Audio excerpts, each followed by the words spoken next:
ఏది అయినా ట్రై చెయ్యి ఆచి చికెన్ మసాలా. ఆచి చికెన్ మసాలా.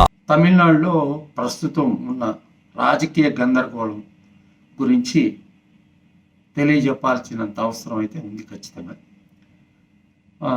ముఖ్యంగా చెప్పాలంటే పొత్తు ధర్మంలో భాగంగా చేయవలసిన కార్యక్రమాలు ఇప్పుడు కాంగ్రెస్ వచ్చి కేంద్ర నాయకత్వం ఒక నిర్ణయం తీసుకుని మీరు డిసైడ్ చేసుకొని లోకల్గా మీరు ఏ పార్టీకి మద్దతు ఇస్తారో ఇచ్చేయమంటే వాళ్ళు పోయి స్టాలిన్ గారితో మాట్లాడకుండా వారు నేరుగా పోయి టీవీకేకి మద్దతు తెలపడం జరిగింది.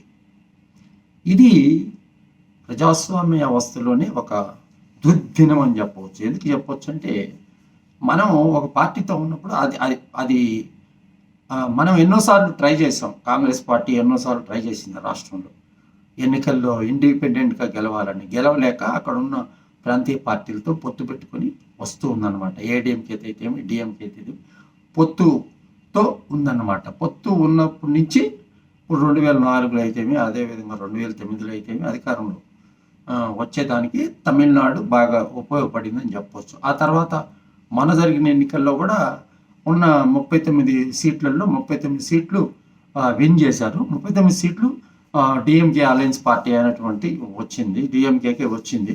అంటే 32 స్థానాల్లో దగ్గర అలయన్స్ పార్టీలు అయితే కాంగ్రెస్కి మంచి నెంబర్సే ఇచ్చారనమాట. అదేవిధంగా రాజ్యసభలో కూడా డిఎంకేకి మంచి నెంబర్సే ఉన్నాయి. ఇప్పుడు మన డీలిమిటేషన్ బిల్ అయితేమి ఇతరత్ర ఏదైతేమి ఇవన్నీ కూడా ఏ రకంగా కూడా చేసుకోలేని పరిస్థితి ఏర్పడిందంటే అందుకు కారణం వచ్చి డిఎంకే ఒక బలమైన ఇండియా కుటుంబంలో ఒక బలమైన పార్టీ కాబట్టి వాళ్ళ వల్ల కాలేదు కాబట్టి చేయలేకపోయారు. కాబట్టి ఇప్పుడు అవన్నీ గురించి మాట్లాడితే ఇప్పుడు సడన్గా వచ్చి మాకు 60 సీట్లు ఇస్తానన్నాడు టీవీకే విజయ్, మేము ఆ రోజే పోయింటే బాగుంటుందని ఇలాంటి మాటలు మాట్లాడటము, మాకు వాళ్ళకేదో అన్యాయం జరిగినట్టు బయట ప్రెస్లో మాట్లాడటం ఎంత కరెక్ట్ కాదు. ఎందుకంటే కేంద్రంలో కూటమి మీ బలమైన కూటమిగా మీరు ఏదన్నా నరేంద్ర మోడీ మీద పోరాటం చేయాలంటే ఒక బలమైన శక్తి డిఎంకే ఎలాగ మమతా బెనర్జీ ఎలాగో ఇతను ఒక బలమైన శక్తిలాగా ఉంటాడు కాబట్టి వాళ్ళ నిర్ణయాలు కరెక్ట్గా ఉంటాయి కాబట్టి చెప్పవచ్చు. ఇప్పుడు మీరు సహధర్మంగా అంటే మీరు ఇన్ని రోజులు ఫ్రెండ్షిప్ చేసిన దానికి సహధర్మంగా మీరు స్టాలిన్ గారికి చెప్పి చేరుంటే బాగుండేది అనమాట. ఇప్పుడు మనకి తమిళనాడులో వినిపిస్తున్న వార్తలు అయితేమి ఇతరత్ర ఏదైతేమి అవి నిజం కాకుండా పోవు అని చెప్పేదానికి ఎట్టి పరిస్థితుల్లో మనకు అవకాశం లేదనమాట. ఇప్పుడు డిఎంకే ఏడిఎంకే కలిసి 106 స్థానాలు ఉన్నాయి.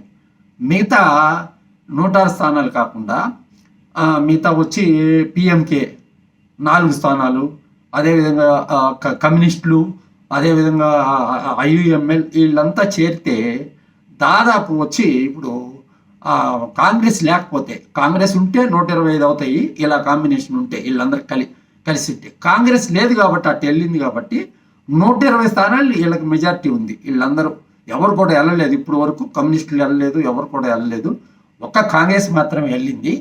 ఇలాంటి అవకాశం అక్కడ పరిపాలన షేరింగ్ తీసుకొని ఇట్లా అనేది చేస్తారా అంటే స్టాలిన్ గారు గతంలో అయితే గతంలో ఎందుకు చేయలేదంటే నేను 2016లో జయలలిత ఎలక్షన్లో నిలబడినప్పుడు జయలలిత చనిపోయినప్పుడు కొంచెం ఛాన్స్ తీసుకోవాలని చెప్పేసి ఏడీఎంకే వాళ్ళు చాలామంది ట్రై చేశారు. మేము వస్తామని ఆ రోజు ఓపీఎస్ వర్గం అయితే ఇతరత్ర అందరూ కూడా ట్రై చేసినప్పుడు కూడా ఆ రోజు ఒప్పుకోరు. నేను సొంతంగా రాజ్యాధికారానికి రావాలనుకుంటున్నాను, మీరు పరిపాలించండి అంటే పరిపాలిస్తేనే కదా ఏదైనా డిఫెక్ట్స్ ఉంటే ప్రజల్లో ఇది వస్తుంది. ఆయన పరిపాలించాడు కాబట్టే కదా ఎడపాటి పళనిస్వామి నెక్స్ట్ ఎలక్షన్లో ఆయనకి బీజేపీ వెళ్ళినప్పుడు 77 స్థానాలు వచ్చినాయి బీజేపీతో కలిపి. కాబట్టి ఏంటంటే అలాంటి అవకాశాన్ని తీసుకుందామని చెప్పి అనుకున్నాడు స్టాలిన్ గారు తీసుకున్న నిర్ణయం మంచిదే, ఆ రోజుకి అది మంచిదే. ఎందుకంటే దాంట్లో నుంచి వచ్చిన వాళ్ళతో రాజకీయం అది ఇదని. ఈ రోజు పరిస్థితి ఏంటంటే కాంగ్రెస్ ఒక అవకాశం కలిగించింది అని చెప్పవచ్చు. ఒక రకంగా చెప్పాలంటే కాంగ్రెస్ సహధర్మ అంటే ఎట్లంటే ఈ కూటమిగా ఏర్పడిన తర్వాత కూటమిలో భాగస్వామ్యం వహించినప్పుడు కూటమి ధర్మాన్ని మరిచిన కాంగ్రెస్కి ఇతను ఒక ఒక ఒక విధంగా చెప్పాలంటే అది తప్పు అని ఒక సందేశం ఇవ్వాలంటే ఇలాంటి వ్యవస్థను కూడా ఉంచేదానికి ద్రవిడ పార్టీలు రెండు కలుస్తాయా అంటే వాటిల్లోనే ద్రవిడ అని ఉంది, అన్నా డిఎంకే అంటే ఆల్ ఇండియా అన్నా ద్రావిడ మున్నేట కజగం. ఇది ద్రావిడ మున్నేట కజగం. ద్రావిడ మున్నేట కజగం నుంచి పుట్టిందే ఈ అన్నా డిఎంకే. ఇదంతా స్టార్ వార్స్, ఇదంతా జరిగిన తతంగం అనమాట. కాబట్టి నేనేం చెప్తానంటే వాళ్ళు అలా పోరని చెప్పేదానికి గ్యారంటీ ఏం లేదు. అంటే ఏమో ఎలా చెప్తాం, ఎలాగ చెప్తాం? యంగ్స్టర్స్ ఉన్నారు కదా రాజకీయాల్లో. కాబట్టి ఏంటంటే ఈరోజు ఇలాంటి వాదన ప్రజల్లోకి వచ్చేదానికి, ప్రజలు మాట్లాడుకునేదానికి కారణం ప్రధానంగా కాంగ్రెస్ పార్టీ 5 మందిని తీసుకొని పోయి మిగతా వాళ్ళు కూడా వస్తారు అని అనుకున్నారు. మిగతా వాళ్ళు ఈ కాంబినేషన్ జరుగుతుంది అని అన్నప్పుడు, ఇలా జరిగేదానికి సూచన ఉంది అని అనుకున్నప్పుడు, ఇట్లా జరిగేదానికి ఛాన్స్ ఉంది అని అనుకున్నప్పుడు పోరు కదా మిగతా వాళ్ళు, స్టాండ్ బై కింద ఉంటారనమాట. ఇప్పుడు అతను రాజ్యాధికారం రాలేడు, గవర్నర్ ఏమో నువ్వు 118 మందిని చూపించానన్నాడు, ఆయన దగ్గర బలం లేదు. కాంగ్రెస్తో కూర్చున్న బలం అయితే ఆయనకి 107 స్థానాలు ప్లస్ 5 112 ఉన్నాయి. ఆయనకి మ్యాజిక్ ఫిగర్కి ఇంకా 6 కావాలి. మ్యాజిక్ ఫిగర్ ఉంటే ఏ రోజైనా చిన్న పార్టీలు కాబట్టి కష్టము. కాబట్టి ఏంటంటే బలమైన బలం కావాలి అనేది తెలుసుకొని కాంగ్రెస్ చర్యల్ని కాంగ్రెస్ని ఆహ్వానించడం ఇవన్నీ కూడా డిఎంకే పార్టీకి కొంచెం కలత చెందారు. కాబట్టి నేనేం చెప్తానంటే తమిళనాడులో రాజకీయ పరిస్థితులు మారేదానికి అవకాశం ఉంటుంది. ఏ విధమైన స్టాండ్ తీసుకోవచ్చు. మేము గెలిచాం కదా, అధిక పార్టీ కదా అంటే ప్రజాస్వామ్యంలో అట్లాంటి అంతా ఉండవు. నెంబర్స్ గేమే ఇదంతా.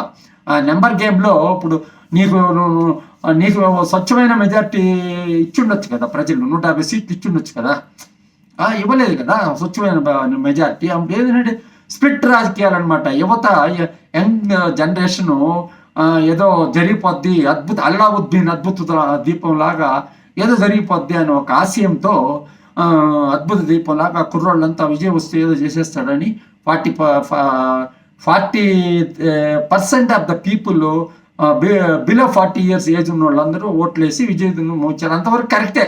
కాకపోతే ఏంటంటే ఇలాంటి వ్యవస్థ అనేది, ఇలాంటి జయం అనేది చాలా ఎవరికి రాకూడదని నేను కోరుకుంటున్నాను. ఎప్పుడు కూడా ఏంటంటే ఇది జయము కాదు, అపజయం కాదు. దీన్ని ఏ విధంగా చెప్పేదానికి కూడా ఏం లేదనమాట. ఇది కొంతమంది వ్యక్తుల యొక్క వెలుగులతో కూడింది. వాళ్ళు ఏం అడిగితే అది చెయ్యాలా. గతంలో దేవగౌడ గారు ప్రధానమంత్రి అయ్యేటప్పుడు ఆయన ఎంపీల మద్దతు కావాలి కాబట్టి ఆ రోజు చేయడం జరిగింది.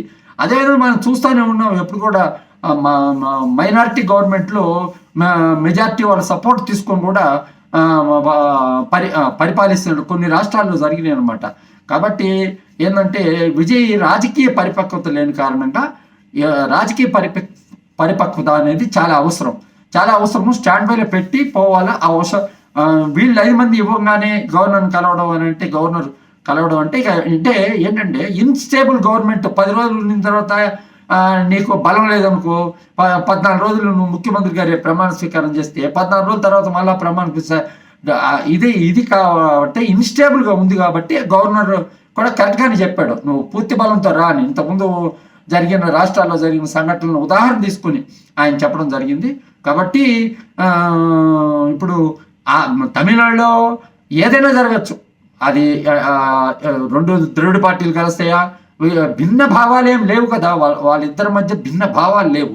వాళ్ళ భిన్న భావం లేని వాళ్ళు అనమాట. వాళ్ళు భావం ఒకటే. వాళ్ళ ద్రవిడ సిద్ధాంతాలని ముందుకు తీసుకెళ్ళే ఒక ఏకసూత్ర సిద్ధాంతంతో మొదలైన పార్టీలు కాబట్టి వాళ్ళు కలవరని మనం చెప్పేదానికి లేదు. ఎందుకంటే విజయ్ మీద గెలిచిన అతను ఇలా అని అనడము ఇవన్నీ కూడా ఏంటంటే ఒక పెద్ద నాయకుడు 50 సంవత్సరాలు 5 దశాబ్దాల్లో నుంచి ప్రజాసేవలో ఉన్నాడు. అలాంటి వాళ్ళని ఓడిపోయినంత మాత్రాన ఏముంటుంది? గెలుపుకోవటం సహజం కదా. సహజం ఉన్నప్పటికీ గేలి చేయడం, కిండల్ చేయడం అనేది కరెక్ట్ కాదని ప్రజల ఉద్దేశం. అందుకే స్టాలిన్ గారు ఆ కాన్స్టిట్యున్సీలో కొళత్తూరులో పర్యటించినప్పుడు విశేషంగా మహిళలు అందరు కూడా ఏడుపులు అలా పెట్టడం జరిగింది. కాబట్టి నేను ముఖ్యంగా ఏంటంటే తమిళనాడులో ఏ పరిస్థితి అయినా జరగచ్చు. ఇప్పుడు కొంతమంది ఇలాగా ఉన్నారనుకో, రెండు కలుస్తారేమో అని ఇక్కడ ఉన్న వాళ్ళు అక్కడికి పోరు. కాబట్టి ఏంటంటే స్టాలిన్ గారికి ఆల్రెడీ కమ్యూనిస్ట్ వాళ్ళు చెప్పారు కాబట్టి వాళ్ళు పోరు అన్నమాట. కాంగ్రెస్ ముందు లక్ష్యంతో ఇదే పార్టీ ఇంకా అన్న ఏదో తమిళనాడులో ఈ పార్టీ ఉంటుంది ఇంకా అన్న లక్ష్యంతో టీవీకి సపోర్ట్ చేస్తా ఉన్నారు. ఇది మళ్ళీ కండిషనల్ సపోర్ట్ అనమాట. కండిషనల్ సపోర్ట్ ఉంటే ఇప్పుడు ఏడీఎంకే కూడా రాదు కదా, రాకూడదు కదా ఏడీఎంకే కూడా. ఎందుకు? ఏడీఎంకే కూటమిలో బీజేపీ ఉంది కదా, ఏడీఎంకేలో ఉన్న ఏడీఎంకే ఎట్లా సపోర్ట్ చేస్తుంది? సపోర్ట్ చేయకూడదు. అది ధర్మం అన్నమాట. బీజేపీ నాయకత్వాన్ని, కేంద్ర నాయకత్వాన్ని అడిగితే అప్పుడు చెయ్యాలన్నమాట. కాబట్టి ఇది ప్రజాస్వామ్య వ్యవస్థలో ఒక దుర్దినంగా చెప్తున్నాము. ఇది ఒక బ్లాక్ డే. అంటే ఇలాంటి నిర్ణయం తీసుకొని ఒక రాజకీయ సంక్షోభాన్ని సృష్టించింది కాంగ్రెస్ పార్టీ అని చెప్పచ్చు.